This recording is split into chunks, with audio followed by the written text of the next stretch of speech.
Donald Trump did an interview with Time magazine that was released today, and in it he was talking about his immigration plans. And he was going on about how he's going to make all these other countries just take the immigrants he is rejecting from this country, the ones he's trying to deport. And he basically said, well, we just won't do any business with those countries. We won't do any businesses at all. I won't let them in. Then went on to say he would tariff the hell out of them. Well, first of all, in order to do half of what he needs to do, it's going to take Congress.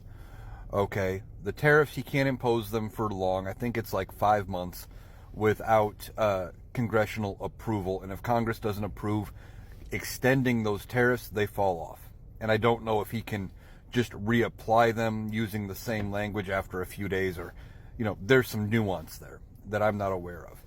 But he says he's going to use tariffs. And there's, like I said, there's a time limit. There's also a percentage limit that he's allowed to impose without Congress, because per the Constitution, the power to lay tariffs comes from Congress. They have that power, not the president. And Congress won't cede that power to the president for very long. They're going to put limits on it. So that's one hurdle. And then he wants to go ahead and he's talking about maybe having to build camps. Okay, that's going to cost money. You need Congress. Congress is going to have to approve the budget for these camps and how to pay workers. And, he can't just do it. There's not funds sitting there that he can just spend.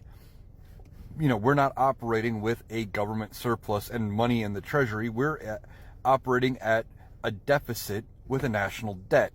We are borrowing money to pay our bills constantly. So Donald Trump would need Congress to authorize the money. Besides the fact, like I said, the power of the purse sits with Congress. He can't just say, well, I want to do this. There are laws against that. Now, whether or not Congress goes along with it, that's another question. And then he also said he wants to deport migrant families or immigrant families together. So if, regardless of their immigration status, well, that's going to get challenged in court almost immediately. Donald Trump is going to have to deal with and defend that legally. And there are laws against that, because now you're talking about potentially people with green cards or legal citizens that are allowed to be here, and he's just going to say, nope, out the door you go. And that's going to get held up. He's not really going to be able to do a lot of this. And as far as just preventing them from sending anything in, I don't think the president has that authority either. I do believe the power to regulate trade also goes to Congress. So he would need Congress for that. He's just talking out his ass like he always does. He's saying a lot of stuff to make it sound good, citing things he can't really do.